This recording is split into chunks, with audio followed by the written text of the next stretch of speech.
À table, devant ses amis, ma fille s'est penchée et m'a murmuré à l'oreille « Papa, tu es mon stress. Demain, tu disparais de ma vie. » Je n'ai pas demandé d'explication, je n'ai pas pleuré. Je suis juste monté. J'ai pris 2 changes de vêtements. Je les ai fourrés dans un sac de supermarché et je suis parti. 23 heures, 79 ans sur le dos, sans toit. Elle pensait m'avoir anéanti, mais elle n'avait aucune idée de ce que je cachais de l'autre côté de la ville, ni de la façon dont cette nuit allait tout bouleverser.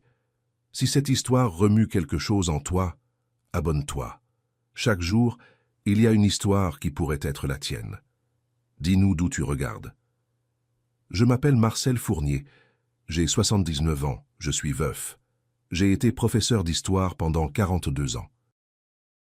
Et cette nuit-là, assis à la table de ma fille, Nathalie, j'ai compris que ma vie ne signifiait plus rien pour personne. C'était un samedi. Elle avait invité 6 personnes de son travail. Des gens qui ne parlaient que de resorts de luxe, de clients étrangers, de promotions. J'étais là parce qu'elle me l'avait ordonné le matin même. « Papa, si tu descends, tu ne parles pas, tu te sers et tu restes tranquille. » Je n'ai pas demandé pourquoi. Je ne demandais plus rien. Depuis que Geneviève, ma femme, est partie, j'ai appris qu'il vaut mieux ravaler sa salive que de déranger. J'ai mis une chemise propre, j'ai peigné le peu de cheveux qu'il me reste, je suis descendu et je me suis assis au bout de la table, dans un coin où personne n'aurait besoin de croiser mon regard, où je pouvais devenir presque un fantôme, parce que c'était ce que Nathalie voulait, que je disparaisse sans vraiment disparaître. La table sentait le parfum cher et le vin rouge importé. Nathalie avait sorti les assiettes des grandes occasions, celles qu'elle gardait depuis son mariage. Il y avait des bougies allumées, une musique d'ambiance en sourdine, tout était arrangé pour impressionner. Je me suis servi un peu de salade, j'ai mâché lentement en essayant de ne pas faire de bruit, en essayant de ne déranger ni par le son de ma respiration, ni par celui de mon existence. À côté de moi, il y avait Odette, la voisine du 3e étage, cette femme qui me regarde toujours avec une pitié feinte. « Monsieur Fournier, comment allez-vous » a-t-elle demandé avec cette voix douce qu'on utilise quand on se fiche de la réponse. « Bien, merci » j'ai dit. Elle a souri et s'est remise à parler avec les autres. Personne d'autre ne m'a adressé la parole. J'étais comme un vieux tableau accroché au mur du salon. J'étais là, mais personne ne me remarquait, personne ne voulait regarder, j'occupais juste de l'espace. Et c'était exactement ce que j'étais pour Nathalie, de l'espace occupé. Nathalie riait trop cette nuit-là, beaucoup trop. Je connaissais ma fille. Je savais que quand elle riait de cette façon un peu forcée, c'est qu'elle était sur le fil. Plus tôt, son ex-mari, Thierry, avait appelé pour demander de l'argent, encore. J'avais tout entendu depuis ma chambre. « Je n'ai rien à te donner, Thierry. Laisse-moi tranquille. » Elle avait raccroché et était restée immobile dans le couloir, respirant profondément, les mains serrées en poing. Je suis sorti pour lui demander si elle allait bien. Elle m'a regardé comme si j'avais envahi un moment sacré, comme si ma simple présence était un affront. « Papa, va dans ta chambre. » Je n'ai pas répondu. Je suis juste rentré. J'ai fermé la porte et je me suis assis sur le lit, fixant le mur, me demandant à quel moment j'avais cessé d'être un père pour devenir un poids mort. C'était quand Geneviève est morte, ou c'était avant. C'était progressif, ou il y a eu un jour précis, où je suis devenu rien pour elle. Je ne savais pas. Je savais juste que ça faisait mal. Ça faisait mal de cette façon profonde de se sentir invisible au sein de sa propre famille. Au milieu du dîner, un des invités a raconté une blague sur un vieux qui se perdait dans le supermarché. Tout le monde a éclaté de rire. Moi aussi, j'ai forcé un sourire, même si je n'avais pas vraiment compris la chute, même si je savais que la blague parlait de gens comme moi, vieux, encombrant, un peu perdu. Nathalie a rempli son verre pour la 3e fois. Sa main tremblait légèrement. Odette s'est penchée vers elle et a parlé bas, mais assez fort pour que j'entende. « Tiens, Nathalie, ça doit être lourd d'avoir ton père à la maison toute la journée, non? Moi, ma mère, je l'ai mise en EHPAD il y a des années. C'était la meilleure chose pour tout le monde. » Nathalie n'a rien répondu, elle a juste hoché légèrement la tête, comme quelqu'un qui reçoit un conseil auquel il avait déjà pensé, comme quelqu'un qui avait déjà cherché des options, appelé des établissements, fait des calculs. J'ai serré ma fourchette. J'ai senti une chaleur monter dans ma poitrine, un mélange de colère et de honte, mais je suis resté silencieux parce que je savais que si j'ouvrais la bouche, elle allait me faire taire devant tout le monde, et cette humiliation ferait plus mal que d'avaler le silence. Et puis est arrivé le moment du dessert. Quelqu'un avait apporté un gâteau. Nathalie a servi. Je n'en voulais pas. Je n'ai pas faim, j'ai dit. Elle n'a même pas levé les yeux vers moi. Elle a juste posé l'assiette devant moi et a continué à discuter avec les invités comme si je n'avais rien dit, comme si je n'existais pas. J'ai bu une gorgée de vin. Il était tiède, amer. J'ai regardé vers le couloir, cherchant Chloé. Ma petite fille n'était pas descendue, encore une fois. Chaque fois que Nathalie remplissait la maison de monde, Chloé s'enfermait dans sa chambre. Et je savais pourquoi. Parce que ma petite fille détestait ces réunions forcées. Parce qu'elle était la seule dans cette maison qui me regardait encore vraiment, qui me demandait encore comment j'allais, qui me serrait encore dans ses bras quand je rentrais du marché avec les sacs. Mais cette nuit-là, même Chloé n'est pas apparue. Et ça m'a fait plus mal que tout le reste, parce que ça signifiait que Nathalie l'éloignait de moi aussi, petit à petit, avec des ordres qui ressemblaient à des demandes. J'ai regardé mon assiette, le gâteau intact, et je me suis souvenu. Nathalie avait 7 ans. On était assis à cette même table. Geneviève avait fait son gâteau d'anniversaire au chocolat, son préféré. Nathalie avait soufflé les bougies, fait 3 vœux, puis elle avait couru vers moi. « Papa, fais un vœu avec moi. » Et j'avais fait le vœu qu'elle soit toujours heureuse, ma fille. Elle avait souri, m'avait serré dans ses petits bras qui faisaient à peine le tour de mon cou, et avait dit « Moi, je veux juste que tu restes toujours avec moi. Toujours, papa. Pour toujours. » J'ai fermé les yeux, respiré profondément, et je suis revenu au présent, à cette table, où la même petite fille, devenue une femme de 43 ans, venait de me dire que j'étais de trop, que je devais partir, que c'était pour demain. De la même façon qu'on dit que les éboueurs passent tôt. Et je me suis demandé à quel moment cette petite fille qui disait « pour toujours » s'était brisée. Ou peut-être que c'était moi qui m'étais brisé. Nathalie s'est levée pour chercher plus de vin. Quand elle est revenue, elle s'est penchée vers moi. J'ai levé les yeux. Les siens étaient rouges, brillants, fatigués, vitreux d'alcool et d'autres choses, d'années et d'années de rancœur accumulées. Elle m'a fixé fermement et a parlé bas, mais très clairement, avec une froideur qu'on n'apprend qu'à force de répéter. « Papa, tu es mon stress. Demain, tu t'en vas. » Quelques invités ont entendu. L'un a eu un petit rire nerveux, ne sachant pas si c'était une blague. Un autre a fait semblant de tousser et a détourné le regard, mal à l'aise. Odette a haussé le sourcil avec un petit sourire de complicité, comme pour dire « Enfin, tu as raison. » Je suis resté figé, la fourchette encore à la main, le vin à moitié bu, le cœur battant lentement, comme s'il était lui aussi fatigué et voulait abandonner. Je n'ai pas demandé où aller, je n'ai pas demandé d'explication, je n'ai pas supplié parce que j'ai compris. Il n'y avait plus d'explication, il n'y avait que de la fatigue, que du rejet, que cette phrase qui me coupait en deux et me montrait une fois pour toutes ce que j'avais toujours craint. Ma fille ne m'aimait plus, peut-être ne m'avait-elle jamais vraiment aimé. J'ai fini de mâcher, lentement, calmement, comme si rien ne s'était passé. J'ai posé la fourchette dans l'assiette sans faire de bruit. Je me suis essuyé la bouche avec la serviette. Je l'ai pliée soigneusement. Je l'ai posée à côté de l'assiette. Je me suis levé doucement. Mes genoux ont craqué. Personne ne m'a regardé. Tout le monde a continué à parler, à rire, à boire, comme si je n'étais déjà plus là, comme si j'étais déjà parti. J'ai repoussé ma chaise avec précaution, sans la traîner fort, parce que même au moment de partir, je voulais être invisible. Ne pas déranger, ne pas gêner. J'ai marché vers l'escalier et en montant, me tenant à la rampe parce que mes jambes n'obéissent plus comme avant, j'ai pensé, c'est la dernière fois que je monte cet escalier, la dernière fois que j'entends les rires de ses amis, la dernière fois que je sens l'odeur de parfum cher de cette maison. Parce que je savais que si je partais, je ne reviendrais pas, parce que je savais que ma fille ne me mettait pas dehors pour quelques jours seulement, elle m'effaçait de sa vie. Et moi, pour la première fois en 3 ans, je n'allais pas demander, je n'allais pas mendier pour rester. Cette fois, j'allais partir avant qu'elle ne m'expulse vraiment. Cette fois, j'allais partir en emportant la seule chose qu'il me restait, un brin de dignité. Je suis entré dans ma chambre. Cette chambre qui avant était le débarras, le dépôt, l'endroit pour les choses qui ne servent plus. C'est là que Nathalie rangeait les cartons de Noël, les vieilles valises, les choses qu'elle n'utilisait plus. Et puis elle m'y avait rangé aussi, au milieu des cartons, au milieu de l'oubli. J'ai ouvert l'armoire. J'ai pris un sac de supermarché, un de ces sacs en plastique qu'on garde pour n'importe quoi.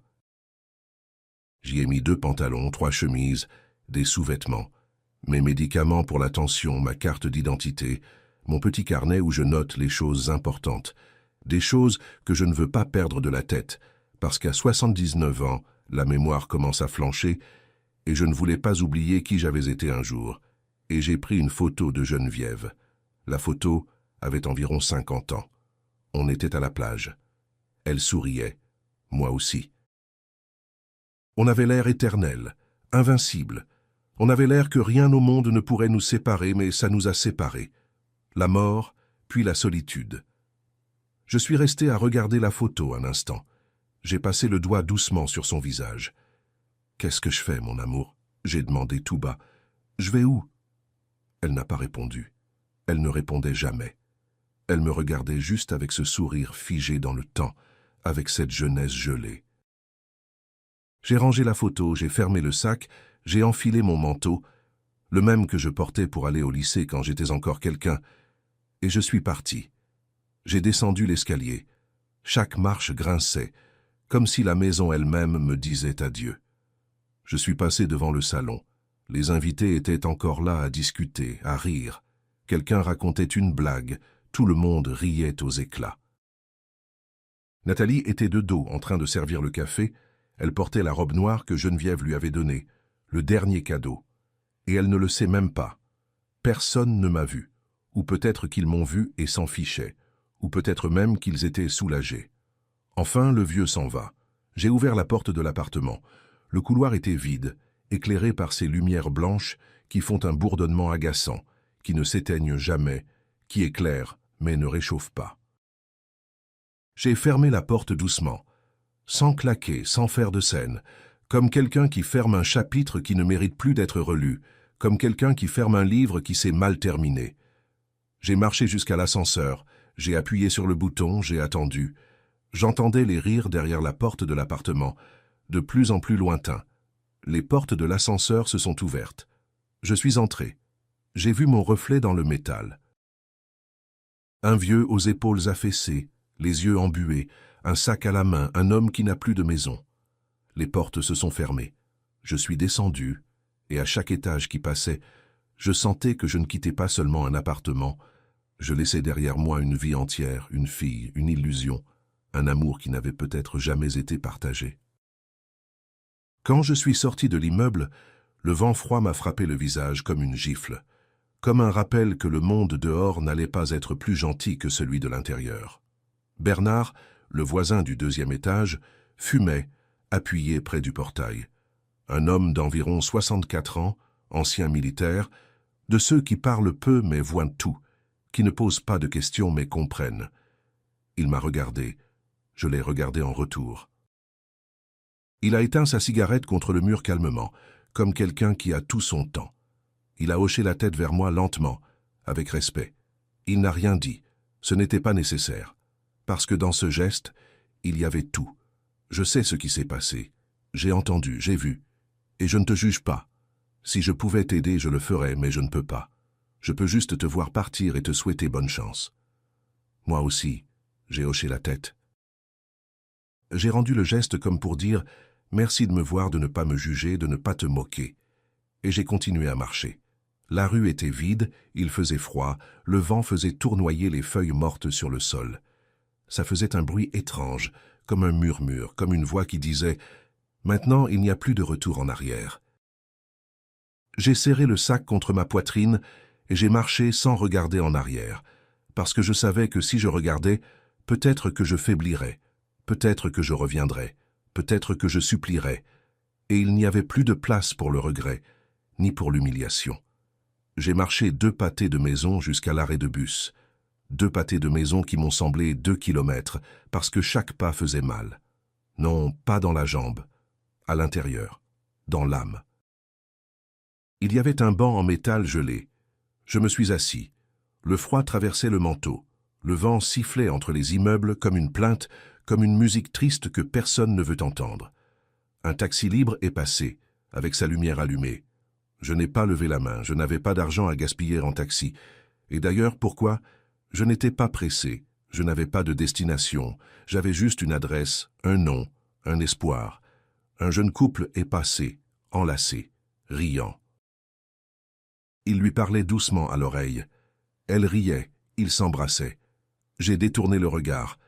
Pas par envie, par douleur, parce que je me suis souvenu quand je marchais comme ça avec Geneviève, quand on se promenait main dans la rue, quand on était encore heureux, quand on comptait encore, quand il y avait encore un après. Maintenant, il n'y en avait plus. Maintenant, l'après était fini. Maintenant, j'étais juste un vieux sur un banc d'arrêt de bus avec un sac de supermarché, attendant un bus qui pourrait m'emmener nulle part, ou peut-être quelque part. Je ne pouvais pas encore savoir. Et pendant que j'attendais, une question tournait dans ma tête. Où va un homme quand il n'a plus de maison? Où va-t-il quand sa propre fille dit qu'il est un poids? Le bus est arrivé à 23h32, la ligne C3. Je le sais parce que j'ai regardé l'horloge du poteau 3 fois. Comme si à force de regarder, le temps allait s'arrêter. Comme si je pouvais retarder ce qui était déjà décidé.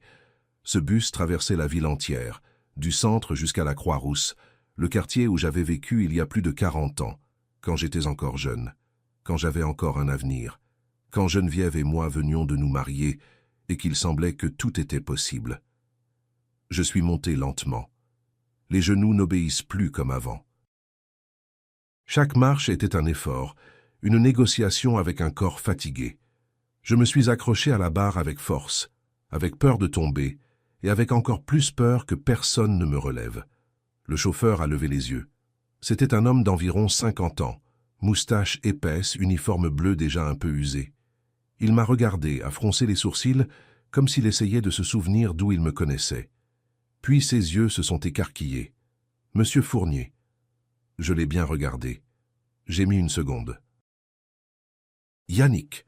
Yannick, mon élève d'il y a 30 ans, assis au fond de la classe, passait son temps à griffonner dans les marges de son cahier, dessiner des cartes, des batailles, des villes anciennes, mais il avait une bonne tête, très bonne, de ces élèves qu'on n'oublie pas. C'est bien moi, monsieur Fournier, je n'arrive pas à croire que c'est vous. Sa voix contenait de la surprise et autre chose, de l'inquiétude, de l'affection, comme quelqu'un qui voit une vieille connaissance dans une mauvaise situation. Il a regardé le sac dans ma main, le sac de supermarché, vert, pas cher. Il a regardé mon visage, les yeux gonflés, les vêtements froissés, le vieux manteau. Et il a compris. Je ne sais pas comment expliquer. Il y a des choses qu'on n'a pas besoin de raconter. La personne sait juste parce que la douleur, ça se voit, ça se sent, ça se devine. Montez, monsieur Fournier, et gardez votre argent. Vous ne payez pas le trajet ce soir. J'ai essayé de refuser. J'ai sorti mon portefeuille. J'ai voulu faire ce qui était correct. Non, Yannick, Il a levé la main sec. Vous m'avez appris à lire les cartes. Vous m'avez appris que l'histoire, ce n'est pas que des dates. C'est des gens qui souffrent, des gens qui luttent, des gens comme vous. C'est le minimum que je puisse faire. S'il vous plaît, laissez-moi faire ça. J'ai acquiescé. Mon menton a commencé à trembler. J'ai senti l'envie de pleurer monter, mais je me suis retenu. Parce qu'un vieux ne pleure pas dans le bus. On apprend à ravaler ses larmes en public, même si Yannick n'était plus vraiment un étranger. C'était un rappel du temps où je comptais encore, du temps où j'étais encore quelqu'un. Je suis allé m'asseoir au fond, lentement, en m'appuyant sur les dossiers des sièges. Je me suis assis à l'arrière, côté fenêtre, j'ai posé le sac sur mes genoux, je l'ai serré comme si c'était la seule chose qui me restait au monde, parce qu'au fond, c'était vrai. Yannick a passé une vitesse, le moteur a ronflé, et je suis resté à regarder par la fenêtre, voyant la ville défiler, voyant ma vie défiler. La ville passait lentement, immeubles hauts aux fenêtres éteintes, des vies allumées derrière des rideaux fermés, des gens en train de dîner, de regarder la télévision, de rire, de vivre. Commerces fermés avec leurs grilles de fer, murs tagués, poubelles au coin des trottoirs, rues vides, éclairées par des réverbères à lumière jaune qui clignotaient, presque en train de s'éteindre. Comme moi. J'ai reconnu certains coins de rue, la boulangerie où Geneviève achetait du pain frais tous les dimanches, fermait maintenant avec une pancarte « À vendre », la petite place où j'emmenais Nathalie quand elle était petite, sombre, vide, les jeux rouillés. D'autres coins, je ne les ai plus reconnus. La ville avait changé. Des immeubles neufs là où il y avait des maisons anciennes, des parkings là où il y avait des places. Ou peut-être que le problème c'était moi. Peut-être que c'était moi qui étais resté coincé dans un autre temps. J'ai regardé mon reflet dans la vitre. Un vieux ridé, le regard fatigué, la barbe pas faite, les cheveux en désordre. Quand est-ce que je suis devenu si vieux? Je ne sais pas. La vieillesse n'arrive pas d'un coup. Elle arrive doucement. Un jour tu te lèves, tu te regardes dans le miroir et tu vois ton père. Et là, tu comprends. Tu es passé de l'autre côté. Tu es devenu le vieux que les gens évitent dans le bus.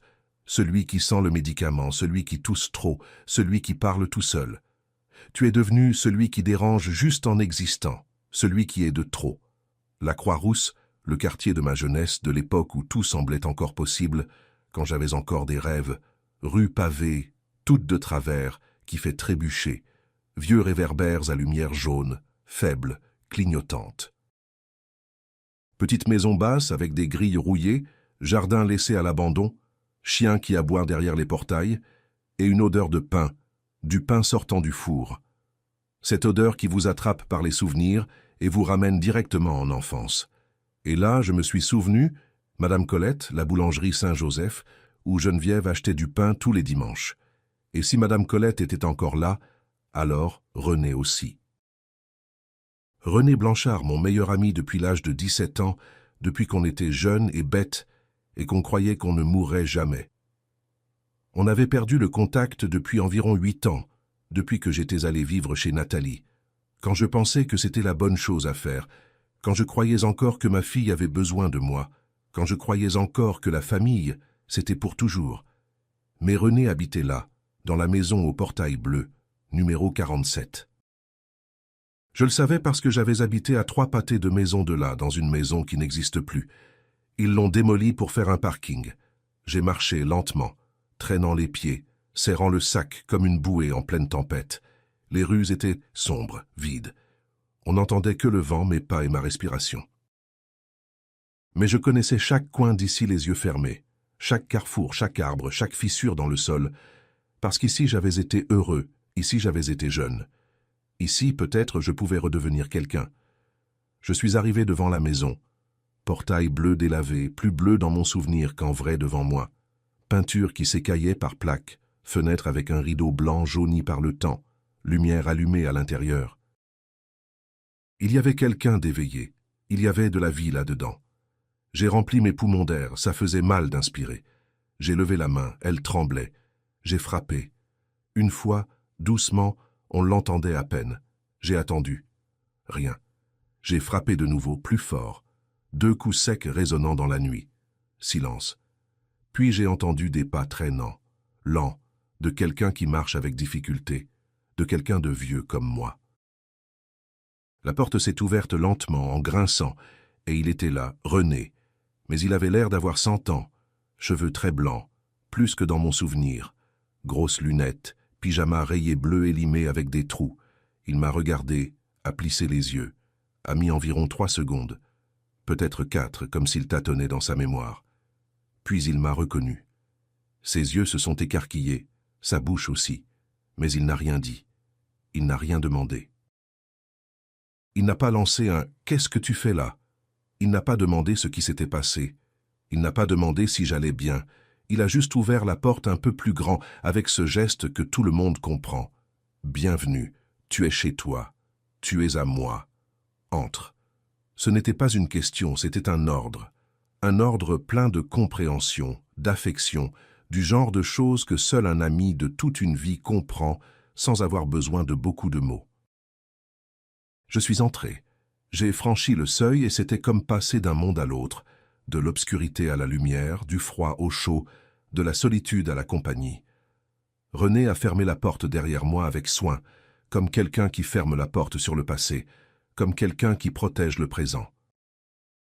Et pour la première fois en 3 ans, depuis que Geneviève était partie, j'ai senti que j'étais arrivé à la maison, dans un endroit où je n'avais pas besoin de m'excuser d'exister, dans un endroit où je valais encore quelque chose, dans un endroit où peut-être je pourrais recommencer à vivre. René a fermé la porte derrière moi, n'a rien dit, est parti vers la cuisine. Je suis resté là, debout dans le couloir, agrippé au sac, ne sachant pas si je devais m'asseoir, enlever mon manteau, pleurer. La maison sentait les vieilles choses, les médicaments, le temps arrêté, tout pareil à il y a 40 ans. La table en bois sombre, l'horloge à balancier arrêtée au mur, le tableau de la Vierge Marie qui regardait le salon. Mais il y avait quelque chose de différent, quelque chose qui n'était pas là avant. Sur la table, à côté d'un verre d'eau, il y avait un flacon de médicaments, de la morphine. J'ai reconnu tout de suite parce que Geneviève en prenait aussi, vers la fin. René est revenu avec 2 tasses fumantes. Tisane à la camomille. Assieds-toi. Sa voix était fatiguée, beaucoup plus fatiguée que dans mon souvenir. Je me suis assis. Il s'est assis en face de moi avec effort. Je l'ai vu s'appuyer sur le bord de la table. J'ai vu la grimace de douleur. « Tu vas bien ?» j'ai demandé. Il a fait oui de la tête, mais ça ne m'a pas convaincu. « René, c'est comprimé. » Il a baissé les yeux, a expiré lentement. Cancer du pancréas, stade 4. Ils m'ont donné 3 mois, peut-être 4 si j'ai de la chance. C'était comme recevoir un coup de poing en pleine poitrine. Quoi? Ma voix est sortie cassée. René a bu une gorgée de tisane. Ils l'ont découvert il y a 6 mois. Je n'ai voulu le dire à personne. Pourquoi faire? Il n'y a plus rien à faire. Je suis resté muet, le regardant fixement. Et là, j'ai compris. Mon seul ami s'en allait aussi, et je ne le savais même pas. Je suis resté là à dévisager René. Mon ami, le gars qui m'a appris à jouer aux échecs quand on avait 17 ans, qui était à mes côtés le jour de mon mariage, qui a pleuré avec moi à l'enterrement de Geneviève. Et maintenant, il était assis en face de moi, me disant qu'il allait mourir, et je n'avais pas été là. Je n'avais rien su. Je n'avais pas pu lui tenir la main quand il avait reçu le diagnostic. « René, pardonne-moi. » Il a secoué la tête. « Je n'ai rien à te pardonner. J'aurais dû être là. » Tu es là maintenant. C'est ça qui compte. Je me suis passé la main sur le visage pour essuyer mes larmes, mais elles insistaient, elles coulaient, parce que j'étais en train de tout perdre. Geneviève, Nathalie, René. Et je n'avais aucune idée de comment continuer à perdre et continuer à tenir debout. Pourquoi tu ne m'as pas appelé? J'ai lâché avec un mélange de colère et de douleur. René m'a regardé. J'ai appelé chez toi il y a environ 4 mois. C'est Nathalie qui a répondu. J'ai dit que j'avais besoin de te parler, que c'était urgent. Il s'est arrêté à respirer profondément. Elle m'a dit « Monsieur Blanchard, mon père ne peut plus traîner avec ses vieilles amitiés. Il ne va pas bien de la tête. Si vous insistez pour appeler, je vais devoir vous signaler pour harcèlement. » J'ai senti quelque chose se déchirer à l'intérieur. Quoi? René a confirmé d'un hochement de tête. Je lui ai demandé de te prévenir que j'avais appelé. Elle a ri et a raccroché. J'ai porté les mains à mon visage. L'air m'a manqué. Nathalie ne m'avait pas seulement humilié, elle avait coupé mon dernier lien avec le monde, avec mon passé, avec mon histoire. J'ai essayé d'appeler encore 2 fois. C'était toujours elle qui répondait. À la 3e, elle m'a menacé de bloquer le numéro. René a posé sa tasse sur la table. Sa main tremblait. « Marcel, ta fille ne t'a pas seulement mis à la porte, elle t'a effacé de ta propre vie. » Alors quelque chose en moi a explosé.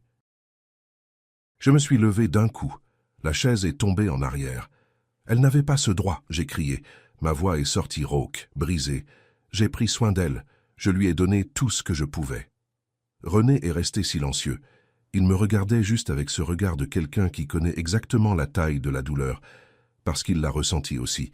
J'ai fait les 100 pas dans la cuisine, la main sur la tête, la poitrine haletante. Pourquoi? Pourquoi elle m'a fait ça? René s'est levé lentement, est venu vers moi, a posé sa main sur mon épaule. Parce que les gens épuisés deviennent des gens cruels, Marcel, et ta fille est épuisée. Mais ça n'excuse pas ce qu'elle a fait. Je secouai la tête, niant. Je ne lui ai jamais fait de mal, jamais je n'ai rien demandé. René a serré mon épaule.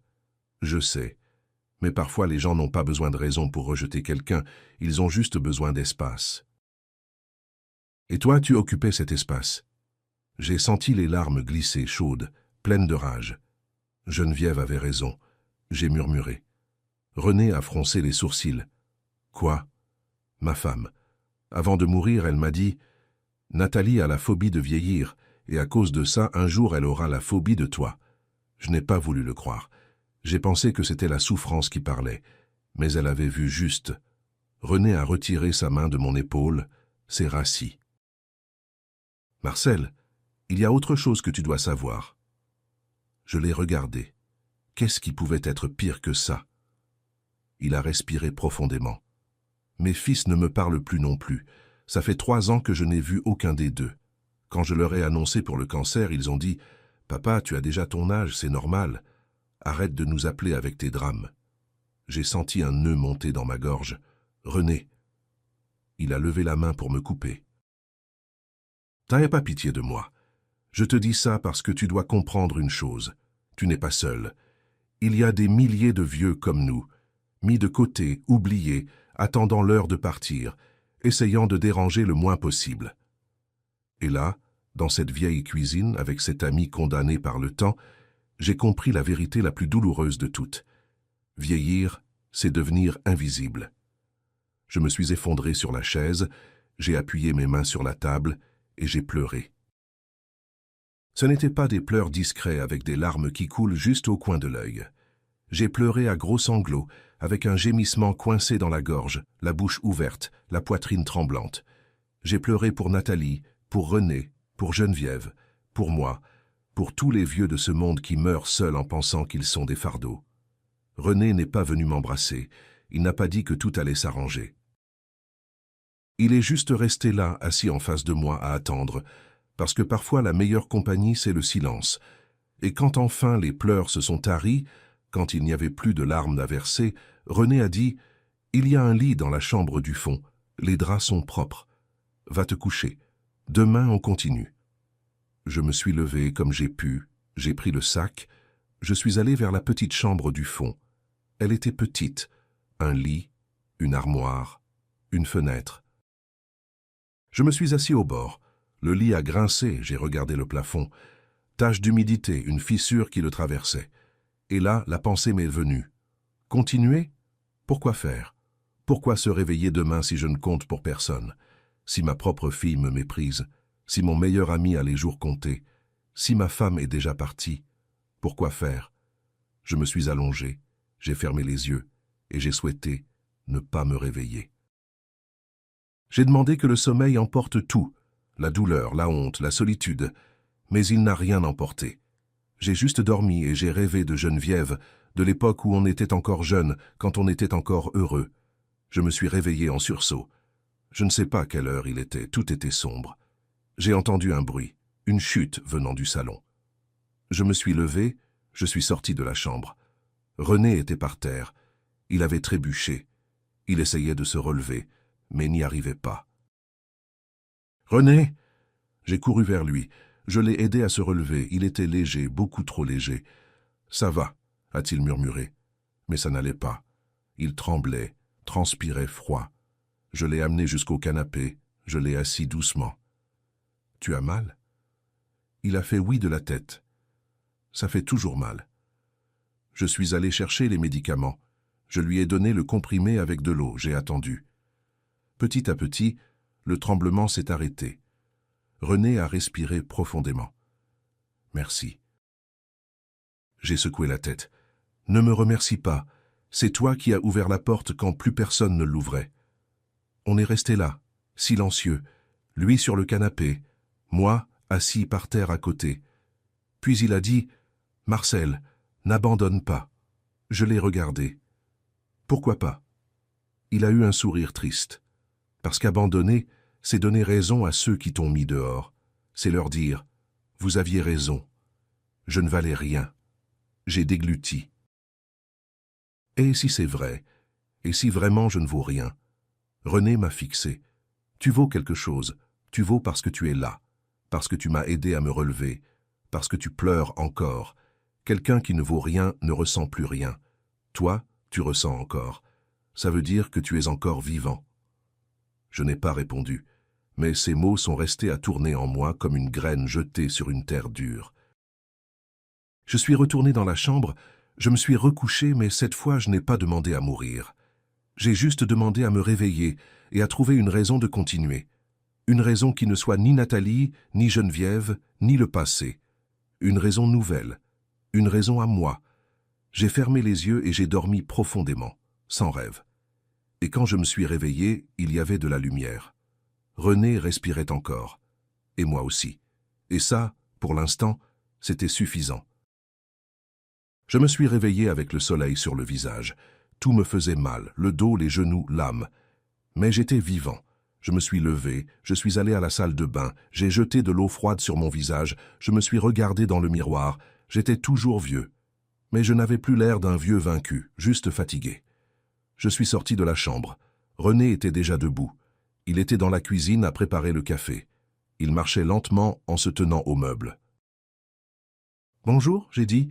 Il s'est retourné, a souri. « Bonjour, tu as dormi ?» J'ai acquiescé. Mieux que je ne pensais. Il a versé le café dans 2 tasses. « Parfait. Aujourd'hui, on va à la boulangerie. J'ai besoin de pain, et toi, tu as besoin d'air. » Je n'ai pas discuté, j'ai juste hoché la tête parce qu'il avait raison. Petit déjeuner en silence. Pain passé au grille-pain avec du beurre. Café fort, amer, simple, parfait. Quand on a terminé, René s'est levé. « Allons-y. » On est sorti. La rue était calme. Le soleil encore bas, frais. On a marché 3 pâtés de maison, René avec sa canne, moi à côté, l'œil sur le moindre faux pas. On est arrivé à la boulangerie. Boulangerie Saint-Joseph, l'enseigne déjà usée. On est entré, et là se trouvait Madame Colette, une femme d'environ 60 ans, tablier blanc, sourire chaleureux. Elle nous a vus entrer, et s'est figée. Monsieur Fournier. Dans sa voix, il y avait de la surprise, de l'étonnement.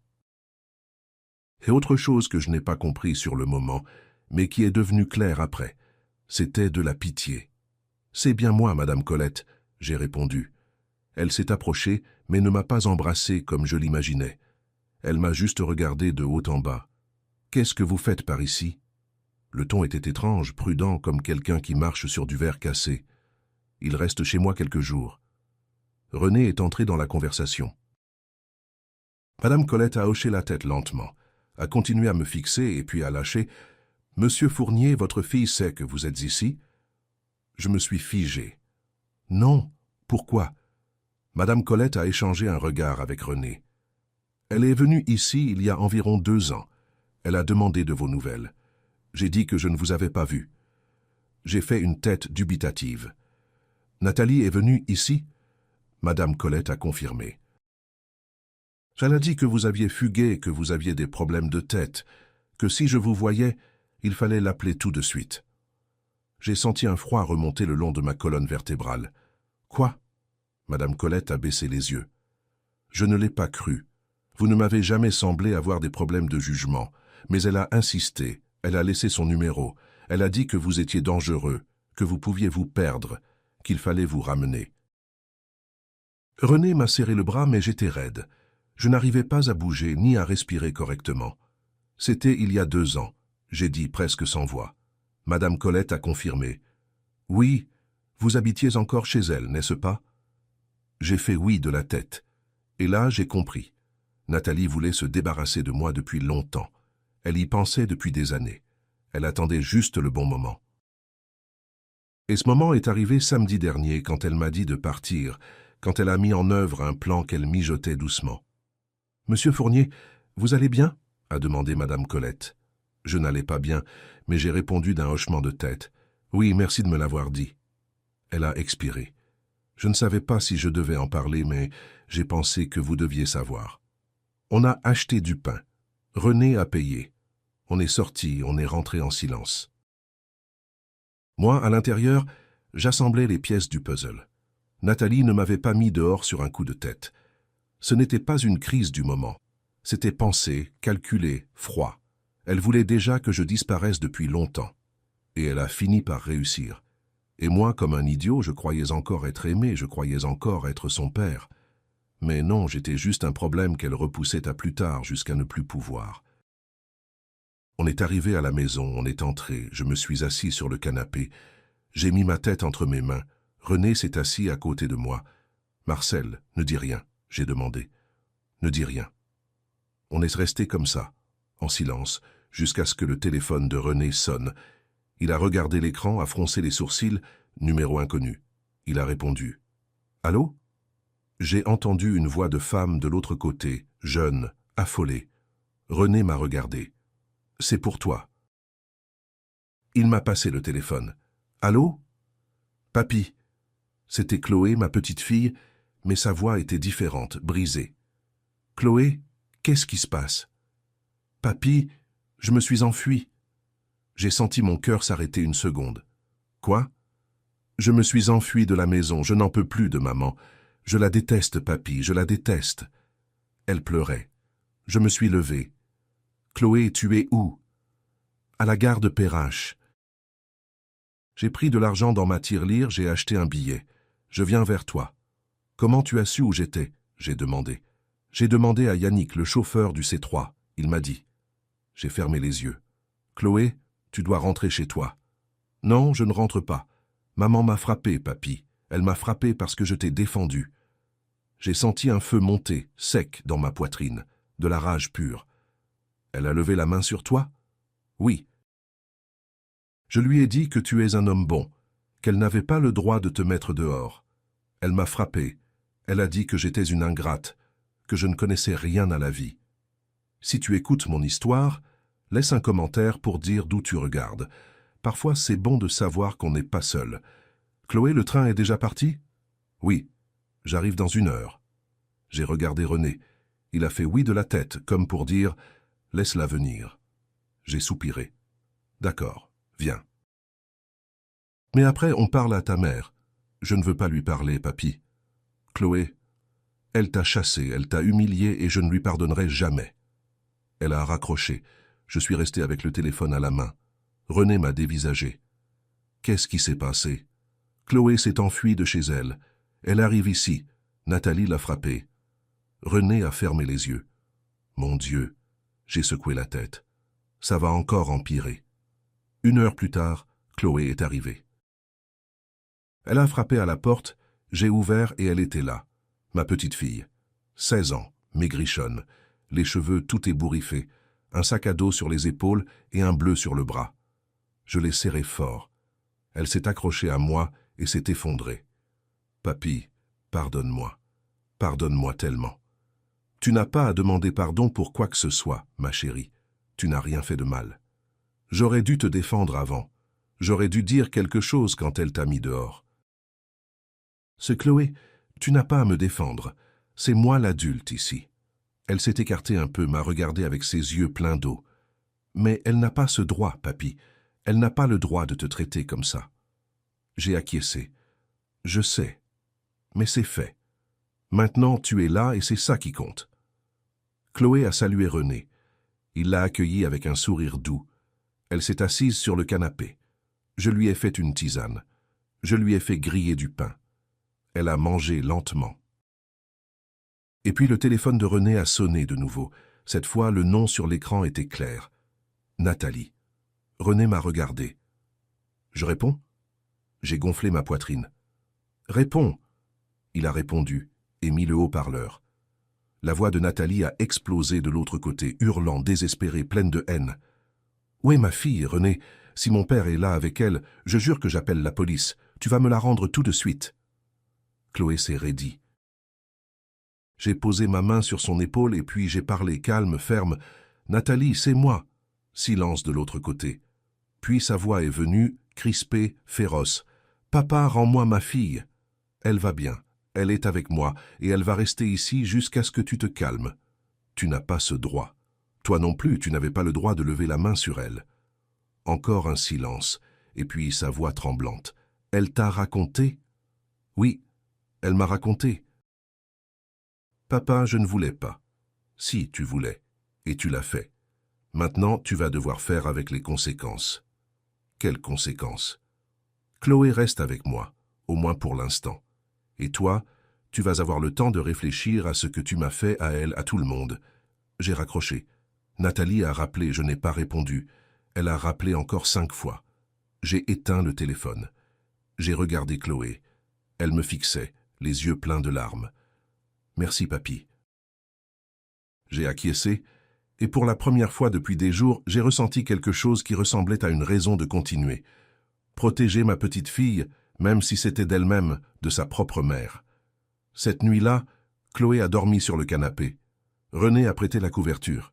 Je suis resté éveillé, assis dans la cuisine, regardant par la fenêtre. Le sommeil ne venait pas.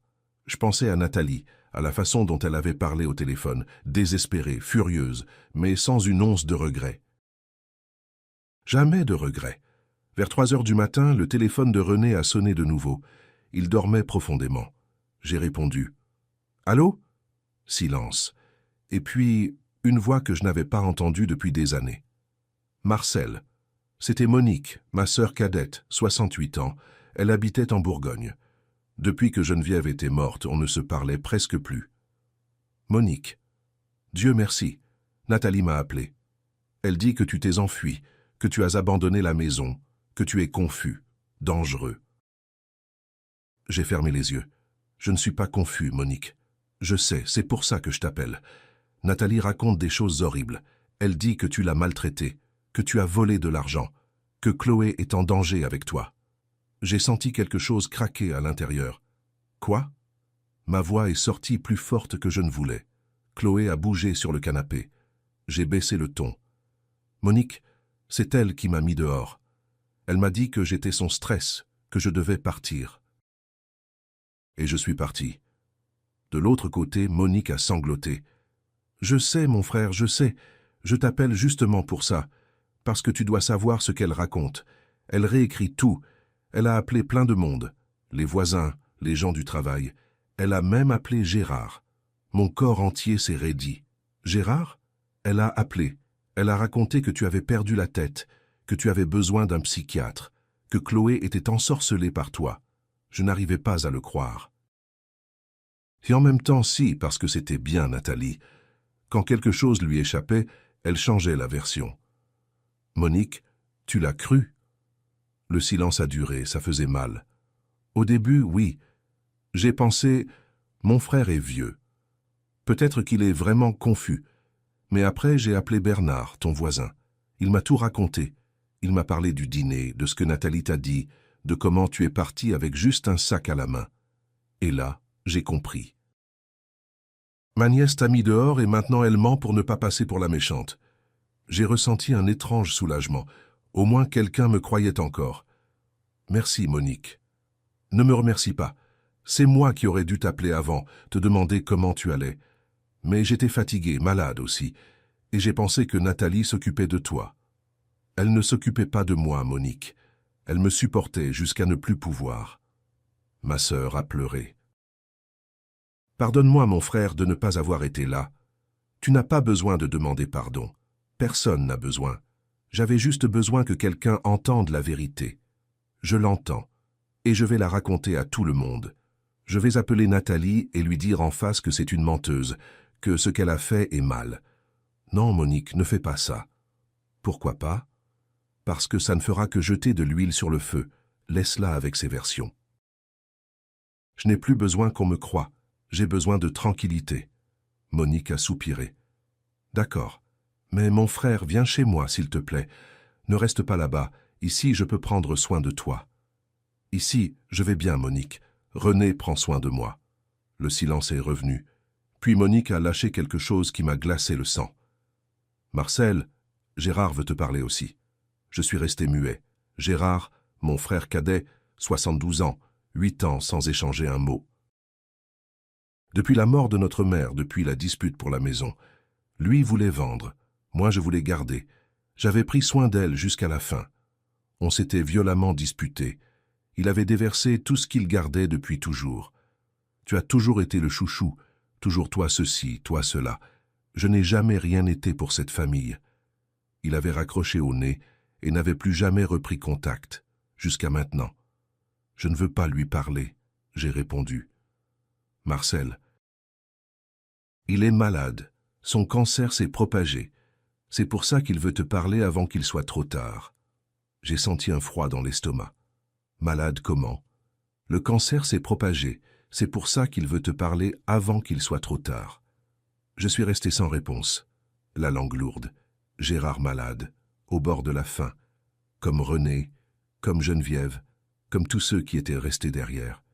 « Marcel, donne-lui une chance, s'il te plaît », a insisté Monique. Il a dit qu'il s'en voulait. Il m'a dit en pleurant, « Je veux demander pardon à Marcel avant de partir.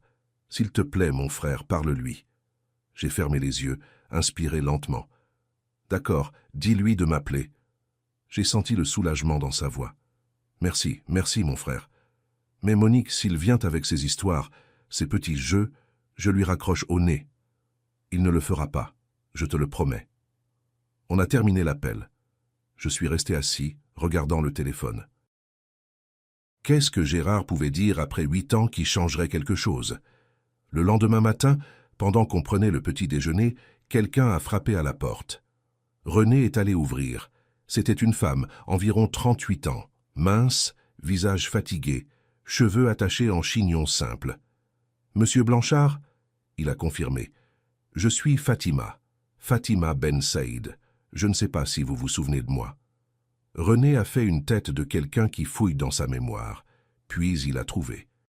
« La dame qui travaillait chez Nathalie. » Elle a acquiescé. « Oui, il est là. » René s'est tourné vers moi, m'a regardé comme pour demander « Alors, tu veux voir cette personne ?»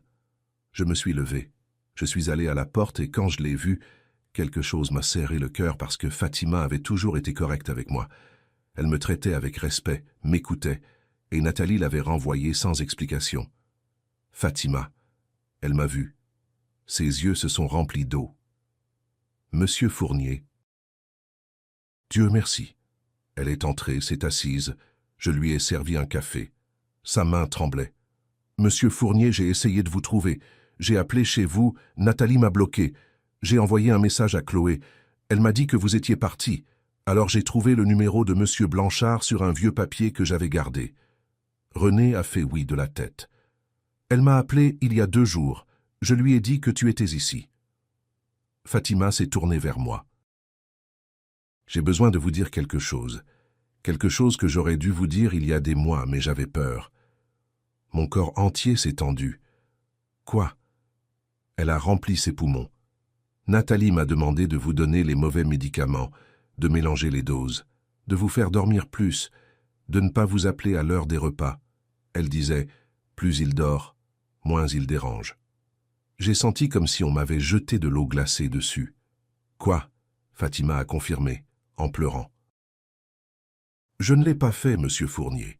Je vous jure que je ne l'ai pas fait. C'est pour ça qu'elle m'a renvoyé. Parce que j'ai refusé. Je lui ai dit, Madame, c'est de la maltraitance. Je ne peux pas faire une chose pareille. Alors, elle m'a crié dessus. Elle a dit que je ne comprenais rien, que son père était un manipulateur, que j'étais une idiote. Et elle m'a mise dehors, sans me payer les 2 dernières semaines. René a posé sa main sur mon épaule. Je n'arrivais pas à parler ni à respirer correctement. Nathalie ne m'avait pas seulement expulsé.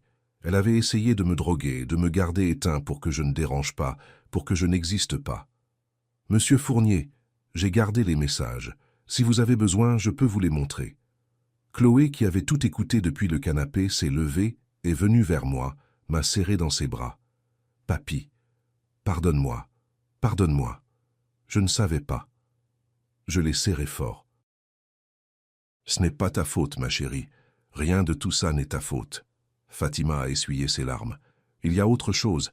Nathalie vendait vos médicaments, ceux qui restaient. Elle les vendait sur Internet pour se faire de l'argent en plus. Et les lettres de la banque, elle les cachait. Vous recevez votre retraite tous les mois, monsieur Fournier. Elle arrive bien, mais elle ne vous la donnait jamais. Elle la prenait pour elle. J'ai senti de la rage, une rage propre. Pas pour l'argent, mais pour la trahison, le mensonge, le mépris. Pourquoi tu me racontes tout ça maintenant? Fatima m'a regardé en face. Parce que quand j'ai su que Chloé était ici, j'ai compris que les choses allaient exploser pour de bon. Et vous devez savoir à qui vous avez affaire. Nathalie ne va pas lâcher. Elle va venir, elle va pleurer, elle va s'excuser, elle va jouer la victime, mais elle ne va pas changer. Parce que dans sa tête, elle n'a rien fait de mal. Elle pense que le problème, c'est vous, et elle pensera toujours ça. Et à cet instant, avec Fatima devant moi, Chloé collée à mon côté et René à portée de main, j'ai compris. Il n'y avait plus de retour possible. Ma fille m'avait trahi de façon que je n'imaginais même pas. Et je n'arrivais plus à pardonner, parce que pardonner quelqu'un comme ça, ce serait me tourner le dos à moi-même. Fatima est restée encore 2 heures. Elle m'a montré les messages, des conversations avec Nathalie, les ordres, les menaces. Si tu racontes quoi que ce soit à mon père, je te fais un procès. Tu ne sais pas ce que c'est de vivre avec un vieux à la maison. Fais ce que je te dis ou cherche un autre travail. J'ai lu chaque phrase et chacune faisait l'effet d'un coup de poignard. Chloé aussi a lu et elle a pleuré. Maman, comment elle a pu? Je n'avais pas de réponse parce que moi non plus je ne comprenais pas. Je n'arrivais pas à assembler dans ma tête comment ma fille, cette petite fille que j'avais portée dans mes bras, emmenée à l'école, consolée pendant les nuits de fièvre, était devenue ça. Quelqu'un capable de me blesser sans remords. Quand Fatima est partie, je suis resté assis sur le canapé, Chloé à côté de moi, René dans son fauteuil. Personne ne disait rien. Jusqu'à ce que Chloé parle, « Papy, il y a autre chose que tu dois savoir. » Je l'ai regardée. « Quoi ?» Elle s'est levée, est allée jusqu'à son sac à dos, en a sorti un vieux cahier, couverture usée, page jaunie. J'ai trouvé ça dans la chambre de maman. C'était caché tout au fond de l'armoire. Je crois que c'était à mamie. Elle me l'a tendu. Je l'ai pris. Ma main tremblait. C'était le journal de Geneviève. J'ai reconnu tout de suite l'écriture et l'odeur. Odeur de lavande, son odeur. « Tu l'as lu ?» j'ai demandé. Chloé a secoué la tête. « Non. J'ai senti que je ne devais pas, que c'était à toi. » J'ai ouvert le journal. Les premières pages étaient anciennes, de plusieurs décennies, des notes simples. Aujourd'hui, Marcel m'a apporté des fleurs. Nathalie a fait ses premiers pas. On est allé au cinéma, on a beaucoup ri. Des choses légères, des choses bonnes. Mais vers la fin, les lignes changeaient de ton. Elles devenaient lourdes, tristes. Nathalie est différente. Elle ne sourit plus comme avant. J'ai demandé si tout allait bien. Elle m'a crié dessus, m'a dit de ne pas me mêler de sa vie. Marcel ne voit pas, mais moi si. Notre fille s'en va de nous, de l'intérieur. J'ai tourné quelques pages et je suis arrivé à la dernière note, 3 jours avant que Geneviève ne meure. Ce que j'ai lu là m'a déchiré en 2. J'ai continué. Une autre entrée, 2 ans avant son départ. Aujourd'hui, c'était l'anniversaire de Marcel. Nathalie n'est pas venue. Elle a appelé. Elle a dit qu'elle était débordée au travail. Mais j'ai entendu des rires derrière. Elle était dans un bar avec des amis et elle a préféré ça à être avec son père. Marcel a fait semblant que ça ne le touchait pas, mais j'ai vu. J'ai vu comment son regard s'est éteint quand il a raccroché et je n'ai pas su quoi dire. Parce que, qu'est-ce qu'on dit à un homme que sa propre fille a oublié? J'ai tourné la page. Nathalie est passée aujourd'hui, mais pas pour nous voir, pour demander de l'argent, encore une fois. Marcel a donné tout ce qu'il avait de côté. Et elle n'a même pas dit merci. Elle a juste pris l'enveloppe et elle est partie. Et je me suis demandé, quand est-ce qu'elle est devenue comme ça?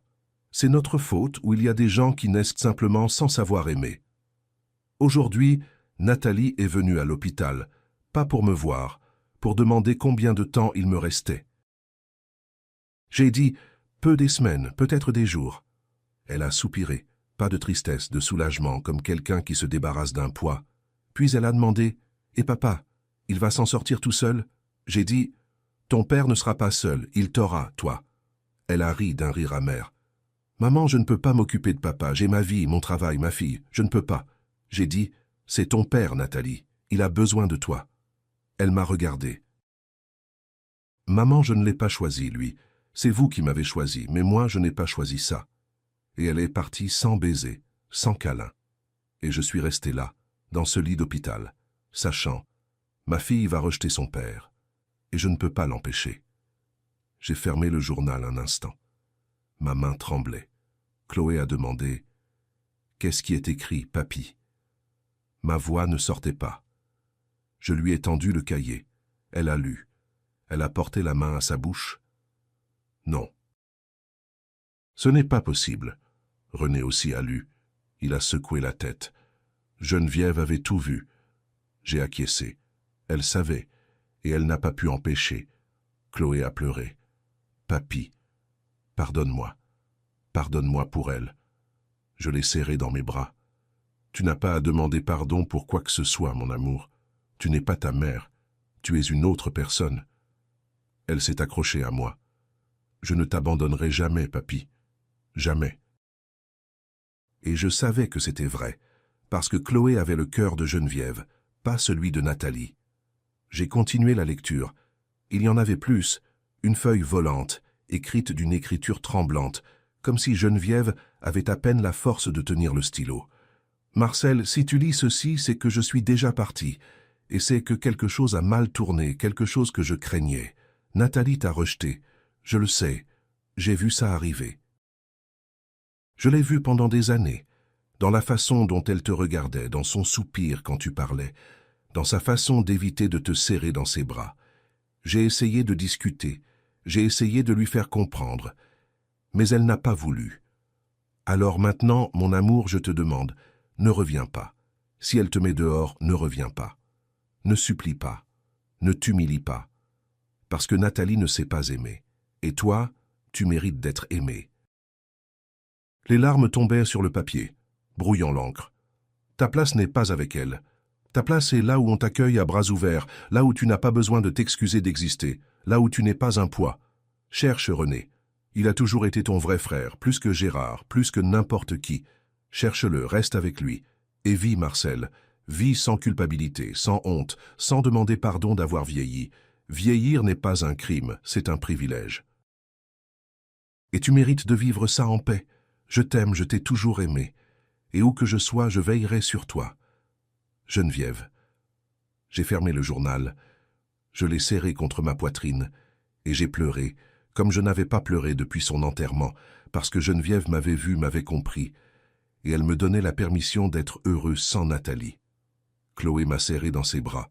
René a posé sa main sur mon épaule. On est restés comme ça, tous les trois, dans cette vieille maison avec ce vieux cahier et ces vieilles vérités qui sortaient enfin de l'obscurité.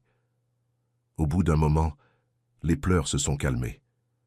Je me suis essuyé le visage et j'ai dit « Geneviève avait raison, je ne vais pas revenir. » Chloé a acquiescé. « Tu n'as pas besoin de revenir, papy.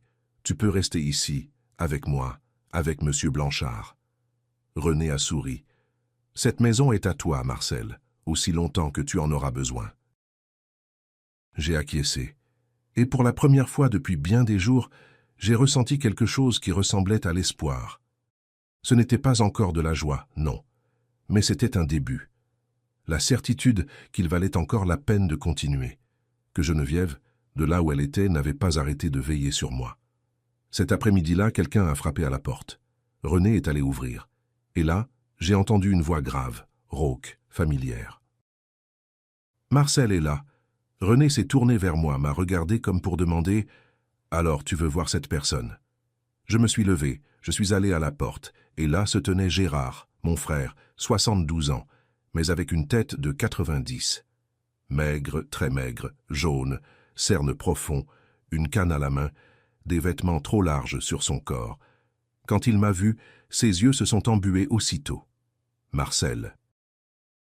Je n'ai pas répondu, j'ai juste fixé et attendu, parce que cette fois, ce n'était pas à moi de faire le premier pas. C'était à lui de le faire. Gérard a baissé le regard. « Je peux entrer ?» René m'a regardé. J'ai fait oui de la tête.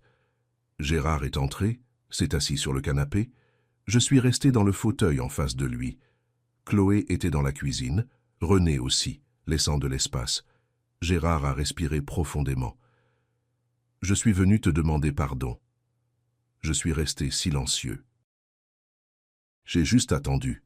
Il a continué. « Ce que je t'ai dit il y a 8 ans, c'était mal. Très mal. J'étais plein de rage, de rancœur, de jalousie. Maman a toujours été plus proche de toi et je n'ai jamais digéré ça. Mais ça n'excuse rien. C'est toi qui as pris soin d'elle, toi qui t'es sacrifié, et moi, je ne voulais que l'argent. » Sa voix s'est brisée. Et maintenant, je suis en train de mourir et j'ai réalisé que j'avais jeté 8 ans. Des années où j'aurais pu être avec toi, où j'aurais pu être ton vrai frère. J'ai senti un pincement dans la poitrine. Ce n'était pas encore le pardon, mais c'était quelque chose, de la compréhension peut-être, parce que Gérard aussi était seul, avait aussi peur, faisait aussi face à la mort sans personne à ses côtés. « Pourquoi tu viens seulement maintenant ?» J'ai insisté. Il m'a regardé. « Parce que Monique m'a raconté ce que Nathalie t'a fait, et je me suis reconnu en elle. La même cruauté, le même égoïsme, la même difficulté à aimer. Et je ne veux pas mourir en lui ressemblant, je ne veux pas mourir en te haïssant. » J'ai dégluti. Les mots semblaient sincères. Ils semblaient « Marcel, donne-moi une chance. Juste une. Laisse-moi essayer de réparer. Laisse-moi prendre soin de toi. » Chloé est sortie de la cuisine, m'a regardé, les yeux disant « Papy, fais attention. » Mais Gérard avait l'air vraiment brisé. « Je ne sais pas, Gérard. J'ai besoin de réfléchir. » Il a acquiescé. « D'accord, prends ton temps, mais réfléchis, s'il te plaît. » Il s'est levé, s'est dirigé vers la porte, et avant de sortir, il s'est retourné. « Ah, il y a autre chose. » Le ton a changé. Il est devenu plus dur, plus calculé. « Quoi ?» j'ai demandé. Il a hésité, puis a lâché. « J'ai besoin que tu me pardonnes officiellement chez le notaire, parce qu'il y a encore un héritage de maman, une propriété en Bourgogne. Si tu signes la réconciliation, on peut vendre et partager. » Je suis resté glacé, René aussi. Chloé a serré le poing. « Quoi ?» C'est sorti de ma bouche tout bas, mais tranchant. Gérard a levé les mains. « Ce n'est pas ce que tu crois, c'est juste une exigence du notaire. On doit être d'accord pour vendre. Il a dit que s'il y a une réconciliation enregistrée, tout avance plus vite. » J'ai planté mon regard dans le sien. « Gérard, tu es venu pour moi ou pour l'argent ?» Il s'est raidi. « Je suis venu pour toi. » L'argent, c'est juste un détail en suspens. Non. Ma voix est sortie ferme. Tu es venu pour l'argent. Ce discours sur le cancer, le pardon, la grande maison, c'était pour m'amener chez le notaire. Il a pâli. Non, Marcel, Va-t'en. Marcel, s'il te plaît. Va-t'en, Gérard. Maintenant. Il est resté à me sonder, cherchant une faille, mais il n'y en avait pas, parce que j'avais déjà vu ce film avec Nathalie, avec Thierry, avec tant d'autres. Marcel, excuse-moi.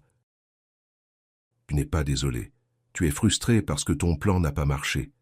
Il a pincé les lèvres et il est parti. La porte s'est fermée. Je suis resté là, debout, avec un sentiment étrange. Ce n'était ni douleur, ni fureur, c'était du soulagement, parce que cette fois, je n'étais pas tombé dans le piège.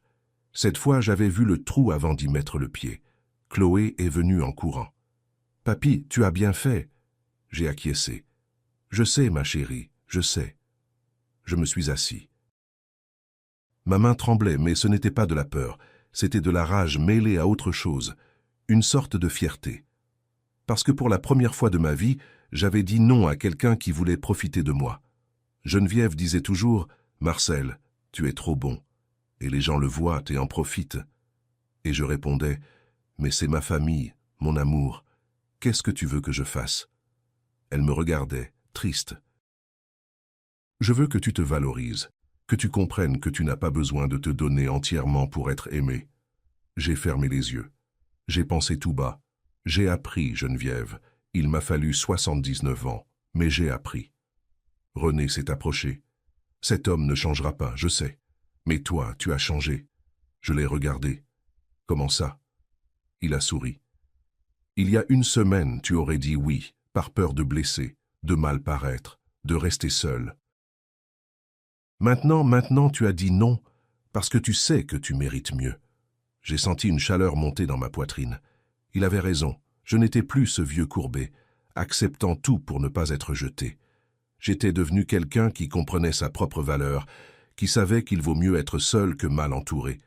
Et cette simple prise de conscience m'a donné une force que je n'avais pas ressentie depuis très longtemps. On s'est assis. Chloé a refait du café. Et pendant qu'on le buvait, on a entendu du bruit dehors. Moteur, sirène. On s'est regardé. René a froncé les sourcils. « C'est quoi ce boucan ?» Il est allé à la fenêtre et, la voix lourde, a annoncé « C'est la police ». Mon cœur s'est glacé. « Quoi ?» Chloé a couru vers la vitre. Papy, il y a 3 voitures. Je me suis levé, je suis allé à la porte. J'ai ouvert, et là, il y avait 3 voitures de police, gyrophares allumés. 6 policiers sont descendus.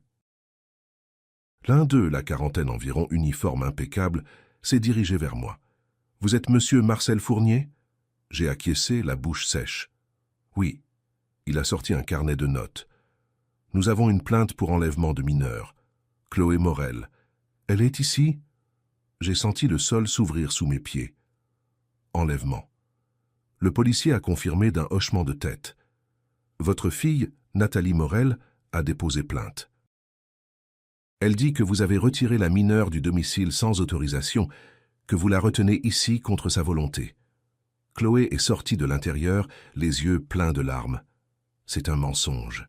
C'est moi qui me suis enfui. Mon grand-père ne m'a pas enlevé. Le policier l'a regardée. « Mademoiselle, vous êtes Chloé Morel ?» Elle a fait oui de la tête. « Oui, je suis là de mon plein gré. Ma mère m'a frappé, m'a humilié. Et j'ai décidé de partir. » Le policier a noté, a regardé son collègue. « Nous allons devoir vous entendre, monsieur Fournier, et la mineure également. Vous allez devoir nous accompagner au commissariat pour faire une déposition. » René est sorti jusqu'au portail. « Monsieur l'agent, cet homme n'a enlevé personne. La jeune fille est arrivée ici toute seule, je l'ai vue. » Le policier s'est tourné vers lui. « Et vous êtes ?»« René Blanchard, propriétaire de la maison. » Le policier a acquiescé. « Vous aussi, vous devrez faire une déposition. » Chloé m'a attrapé le bras. « Papy, ne les laisse pas me ramener chez elle. » Je l'ai serré. « Je ne laisserai pas, mon amour. » Mais à ce moment-là, une voiture s'est arrêtée derrière les véhicules de police. C'était Nathalie. Elle est descendue, échevelée, les yeux gonflés, les vêtements froissés, et s'est dirigée vers nous. Quand elle m'a vu, elle a hurlé « C'est lui! C'est ce vieux qui a volé ma fille !» Le policier a levé la main. « Madame, calmez-vous. » Mais elle ne s'est pas calmée. Elle a continué à crier « Il ne va pas bien dans sa tête. Il est dangereux. Rendez-moi ma fille tout de suite. » Chloé s'est recroquevillée derrière moi, tremblante. Le policier m'a dévisagé. « Monsieur Fournier, vous allez devoir nous accompagner. » J'ai fait oui de la tête. « D'accord, mais Chloé vient avec moi. Je ne la laisse pas avec sa mère. » Nathalie a fait un pas en avant, éperdue. « Chloé est ma fille, pas la vôtre. » Le policier s'est placé entre nous. « Madame, tout le monde va au commissariat. On règle ça là-bas. » Nathalie m'a regardé avec haine, de la haine pure. Et j'ai compris, là, debout devant ce portail, ma fille ne m'avait pas seulement mis à la rue, n'avait pas seulement menti. Maintenant, elle m'accusait d'un crime. Tout ça pour reprendre le contrôle, pour gagner, pour me voir revenir à genoux. Mais cette fois, ça n'allait pas marcher, parce que cette fois, j'avais des témoins, j'avais Chloé, j'avais René, j'avais la vérité. Et pour la première fois, la vérité était de mon côté. On nous a mis dans les voitures de police. Moi dans une, Chloé dans une autre, Nathalie dans une troisième. René a demandé à venir avec moi. Le policier a accepté. Sur le trajet, personne n'a rien dit. Je regardais par la fenêtre, voyais la ville défiler et je pensais, comment on en est arrivé là? Comment une famille se détruit comme ça? On est arrivé au commissariat, vieux bâtiment, murs qui s'écaillent, odeur de moisi. On nous a fait entrer. On m'a emmené dans une salle, Chloé dans une autre, Nathalie dans une autre. Un enquêteur est apparu. Un homme d'une 50aine d'années, tête fatiguée, cravate de travers. « Monsieur Fournier, racontez-moi ce qui s'est passé. » J'ai respiré profondément et j'ai tout raconté, depuis le dîner. La phrase, le sac, le départ, l'arrivée de Chloé. Il notait sans se presser, sans faire la grimace, sans me couper. Quand j'ai terminé, il a demandé « Vous avez des témoins ?» « Oui. » René, Fatima, l'ancienne employée, Yannick, le chauffeur de bus, Madame Colette de la boulangerie. Il a hoché la tête. « On va entendre tout le monde. En attendant, restez ici, s'il vous plaît. » Il est sorti. Je suis resté seul dans cette salle glaciale. Table en métal, 2 chaises, mur gris, une petite fenêtre avec des barreaux. Et pour la première fois de ma vie, je me suis senti comme un criminel, comme si j'avais fait quelque chose de très mal. Mais je n'avais rien fait. J'avais juste protégé ma petite fille. J'avais juste dit non à l'humiliation. Et pour ça, j'étais là assis comme si j'étais un délinquant. Il s'est passé 2 heures, peut-être plus. J'ai perdu la notion du temps. Jusqu'à ce que l'enquêteur revienne avec un dossier sous le bras. Il s'est assis en face de moi. « Monsieur Fournier, j'ai parlé avec la mineure, avec votre ami Monsieur Blanchard, et j'ai appelé Madame Bincède. » Il a ouvert le dossier. Tous racontent la même histoire, que vous n'avez enlevé personne, que la jeune fille s'est enfuie de son plein gré, qu'il y a des indices de maltraitance émotionnelle de la part de la mère. J'ai senti un soulagement me traverser. « Alors je peux partir ?» Il a levé la main. « Du calme. J'ai aussi entendu votre fille. Elle dit que vous êtes sénile, que vous avez des problèmes de mémoire, que vous représentez un risque pour la mineure. » J'ai serré le poing. C'est un mensonge. L'enquêteur m'a regardé. « Je sais, parce que j'ai aussi demandé votre dossier médical. Avec votre autorisation, j'ai parlé avec votre ancien médecin, le docteur Lefebvre. Il a garanti que vous êtes lucide, sans signe de démence, sans perte cognitive. D'ailleurs, il m'a dit que votre fille avait annulé plusieurs consultations sans raison. J'ai expiré, plus léger.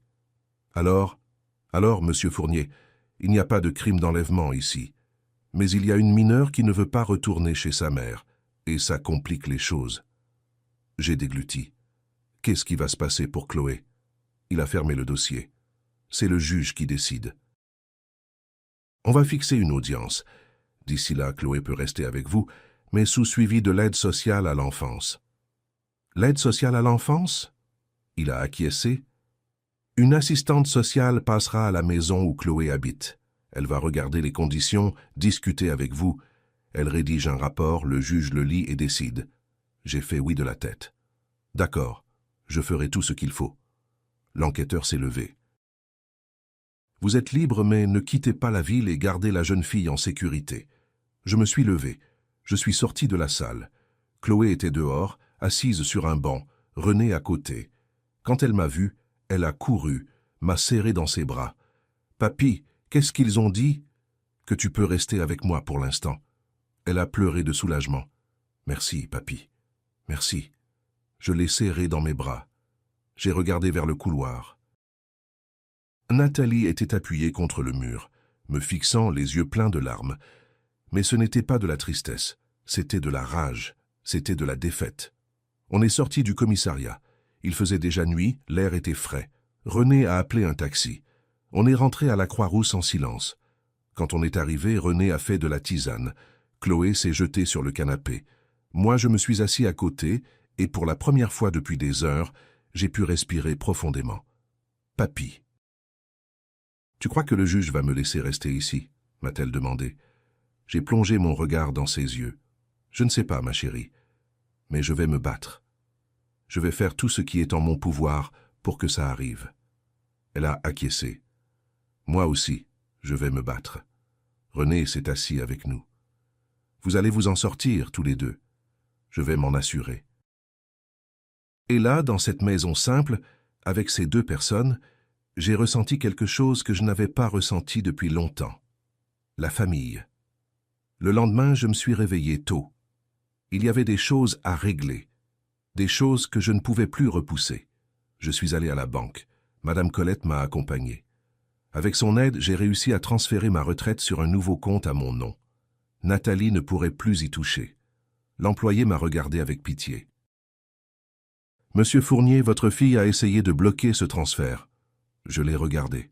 « Quand ?»« Hier. Elle a appelé en disant que vous n'étiez pas en pleine possession de vos moyens.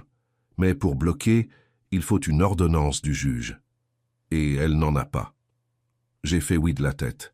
« Merci. » Je suis sorti de la banque en me sentant plus entier, plus maître de moi. Pour la première fois depuis des années, l'argent était dans ma main. La décision m'appartenait. Cet après-midi-là, Sion, l'infirmière du centre de santé, est passée. René l'avait appelée.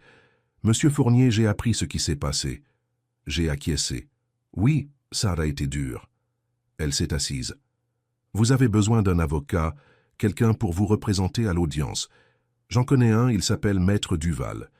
Il est bon et pas trop cher. » J'ai remercié. Elle a noté le numéro sur un papier et me l'a donné. J'ai appelé le jour même. Maître Duval est venu le lendemain. Un homme d'environ 60 ans, grosses lunettes, vieille serviette, mais qui parlait fermement. Il savait ce qu'il disait. « Monsieur Fournier, votre dossier est solide. Vous avez des témoins, vous avez des preuves, et vous avez une mineure qui affirme clairement qu'elle ne veut pas retourner chez sa mère. On a de bonnes chances de gagner. » J'ai senti de l'espoir pour de vrai. Les jours suivants ont été chargés. Maître Duval a recueilli des dépositions. Fatima a témoigné, Yannick a témoigné, Madame Colette a témoigné, même Bernard, le voisin ancien militaire, est venu parler. Tout le monde a raconté la même histoire. Nathalie m'avait expulsé, m'avait humilié, et Chloé avait quitté la maison de son propre chef. Pendant ce temps, Chloé et moi nous installions chez René. Elle dormait dans la chambre du fond, moi sur le canapé. René insistait pour que je prenne le lit, mais je n'acceptais pas. « Tu es malade, tu as besoin de te reposer. » Il riait. « Et toi aussi? Mais tu es têtu comme une mule. » On riait ensemble. Et au milieu de la tempête, on trouvait des petits coins de paix, de petits moments de calme qui maintenaient notre santé mentale. Chloé a commencé à aider Madame Colette à la boulangerie quelques heures le matin. Madame Colette lui donnait un peu d'argent et Chloé le mettait de côté. « Pour quand j'irai à la fac ?» disait-elle. Je la regardais et ça me gonflait le cœur parce que ma petite fille était forte, elle encaissait les coups, elle était tout ce que sa mère n'avait pas su être. Moi, de mon côté, j'ai commencé à donner des cours gratuits au centre social, histoire pour les personnes âgées. Lucien, le voisin aveugle que René m'avait présenté, a été le premier élève. « Monsieur Fournier, je veux apprendre. Je ne vois pas, mais j'entends. » Et comme il écoutait, avec attention, avec soif de savoir. Et j'ai ressenti quelque chose que je ne ressentais plus depuis longtemps. Un but. Je servais encore à quelque chose, j'avais encore une utilité, je pouvais encore apporter quelque chose au monde. Josette, la voisine grincheuse, est passée un jour avec des plats préparés. « Pour vous et la petite, ne les jetez pas. » Chloé a remercié. « Merci, Madame Josette. » Elle a hoché la tête et, avant de partir, m'a regardé. « Vous êtes René, Monsieur Fournier. Ça se voit de loin. » Et elle est partie. Un autre jour, Fernand est venu frapper. « Monsieur Fournier, samedi, il y a pétanque sur la place. Vous venez ?» J'ai confirmé. « Je viens. » Et j'y suis allé. J'ai joué et j'ai perdu. Mais ça n'avait pas d'importance parce que j'étais là, vivant, entouré de gens qui m'appréciaient vraiment. Parce que pour la première fois depuis de nombreuses années, je n'étais plus un poids mort. J'étais Monsieur Fournier, le professeur, l'ami, le grand-père. Et ça, cette simple certitude d'exister pour quelqu'un, m'a redonné l'envie de vivre, de me battre, de gagner. 3 semaines n'ont passé. 3 semaines de préparation, de nervosité, de peur. L'audience a été fixée à un mardi, 10 heures du matin. Maître Duval, mon avocat, est passé la veille. « Monsieur Fournier, demain ça va être difficile. Nathalie aussi a trouvé un avocat. Et ils vont nous attaquer.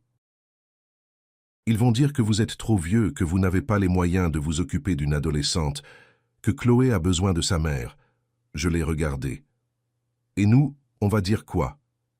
Il a souri du coin des lèvres. « La vérité, que Chloé va mieux avec vous, qu'elle a une routine, de l'affection et que la mère a agressé et humilié sa propre fille. » J'ai acquiescé, mais la peur continuait de pulser, parce que la vérité ne gagne pas toujours. Parfois, le système protège justement ceux qui ne le méritent pas. Cette nuit-là, je n'ai pas fermé l'œil. Je suis resté à fixer le plafond, imaginant tout ce qui pouvait mal tourner. Et si le juge ne nous croyait pas? Et s'il ordonnait à Chloé de retourner chez Nathalie? Et s'il m'arrachait de ma petite fille? Chloé non plus n'a pas dormi. J'ai entendu ses pas dans le couloir, allant et venant. À 6 heures du matin, je me suis levé, je suis allé à la cuisine. Elle était déjà là, assise à la table, tenant une tasse vide. « Tu n'as pas réussi à dormir ?» j'ai demandé. Elle a secoué la tête. « J'ai peur, papy. » Je me suis assis à côté. J'ai pris sa main. « Moi aussi j'ai peur. Mais on va traverser ça ensemble. Quoi qu'il arrive, on va s'en sortir. » On est arrivé au tribunal à 9 heures. Maître Duval était déjà à la porte. « Prêt ?» J'ai fait oui de la tête. Chloé aussi. On est entré. Bâtiment froid, long couloir, odeur de vieux papier. On s'est assis dans la salle d'attente. Et là, je l'ai vu.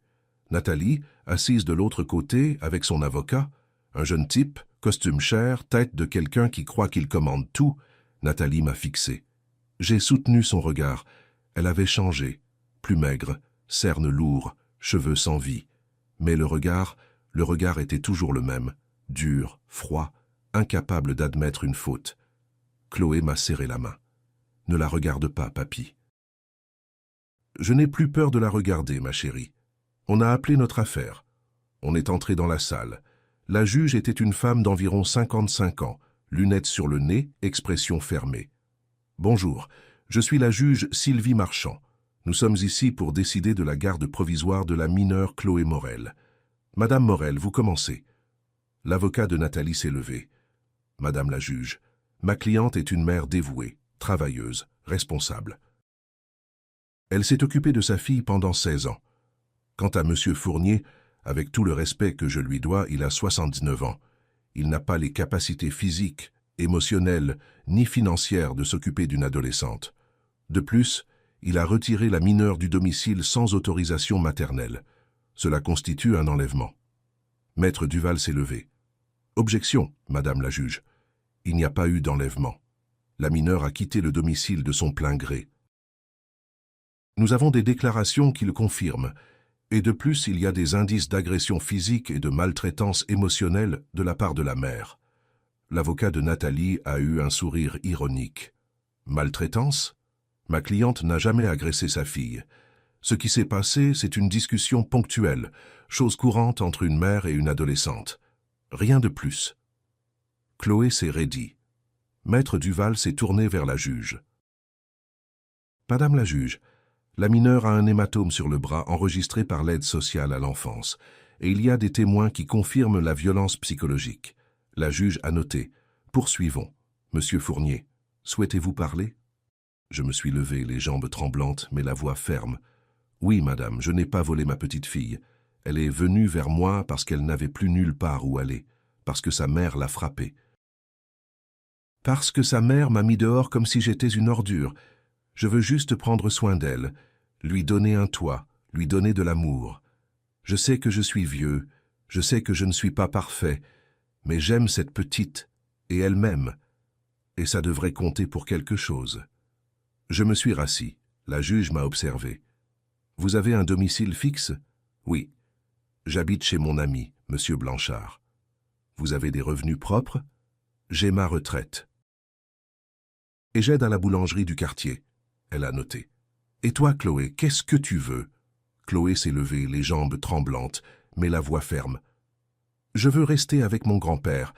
Ma mère ne veut pas de moi. Elle ne s'intéresse qu'à son image aux yeux des autres. Je ne veux pas vivre comme ça. Je préfère rester avec quelqu'un qui m'aime vraiment, même si c'est pour moins longtemps, plutôt qu'avec quelqu'un qui me tolère seulement. » Ces mots ont résonné dans toute la salle. La juge a noté.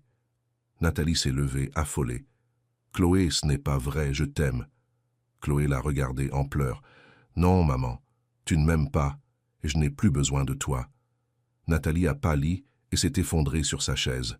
La juge a fermé le dossier. « J'ai déjà une décision, mais avant j'ai besoin de dire quelque chose. » Elle nous a regardés un par un. Cette affaire m'a beaucoup fait réfléchir sur ce qu'est la famille, sur ce que c'est que prendre soin et sur ce que c'est qu'aimer. Elle a respiré profondément. « Madame Morel, en théorie, vous avez le droit légal sur votre fille. Mais le droit légal ne va pas toujours de pair avec le meilleur intérêt affectif. » Mon cœur s'est emballé. Je décide d'accorder la garde légale à la personne âgée Marcel Fournier, avec un suivi trimestriel de l'aide sociale à l'enfance. La mère, Nathalie Morel, aura un droit de visite, mais seulement si la mineure est d'accord. Je suis resté sans air. Est-ce que j'avais bien entendu ? Chloé m'a serré le bras. « Papy, on a gagné !» La juge n'avait pas encore terminé. Cependant, en raison de l'âge avancé du tuteur, j'ordonne la nomination d'un tuteur substitut, quelqu'un qui assumera la responsabilité si un jour M. Fournier n'est plus en mesure de le faire. Y a-t-il quelqu'un ?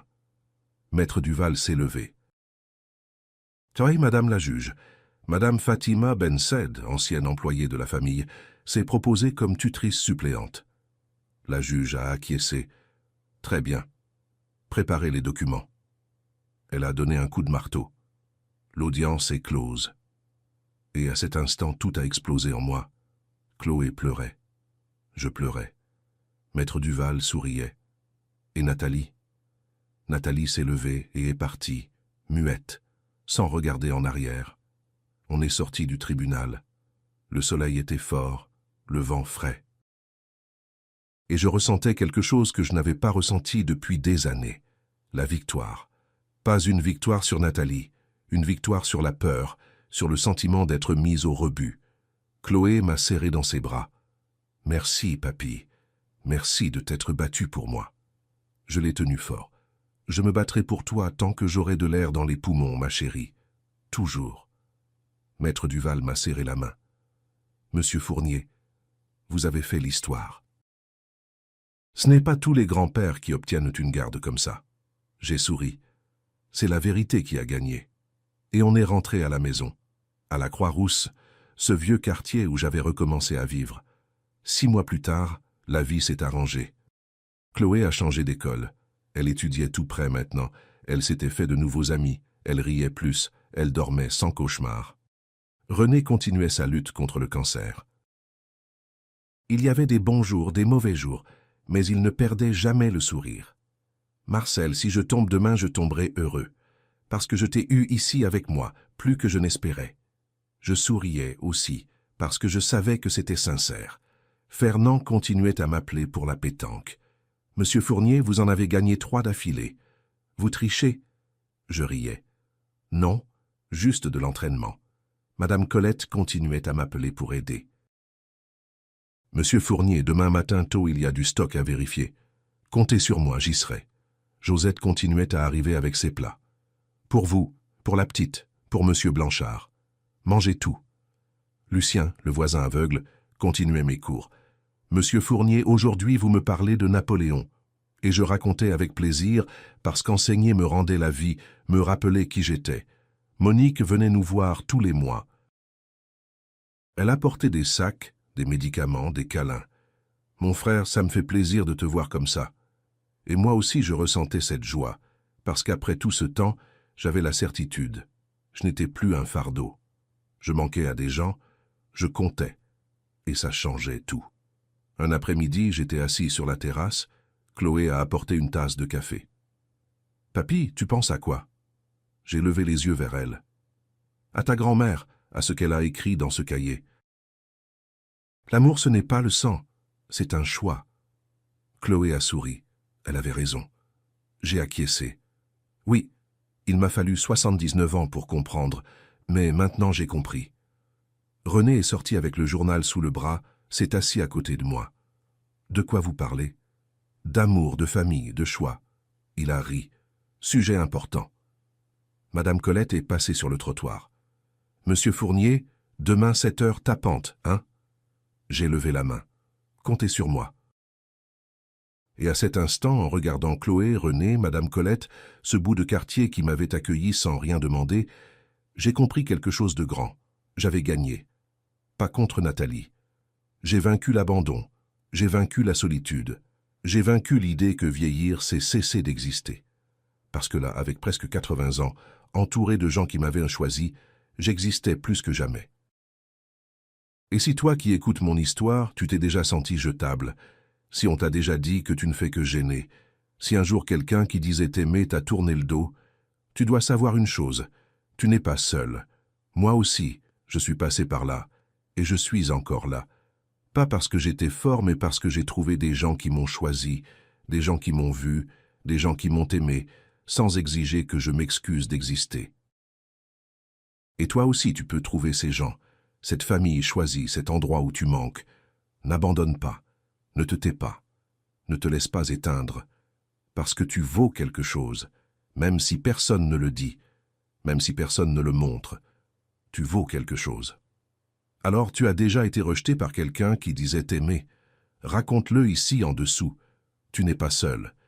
Si cette histoire a remué quelque chose en toi, laisse un like et abonne-toi. Chaque jour, il y a une histoire qui pourrait être la tienne. Merci d'être resté jusqu'ici, du fond du cœur.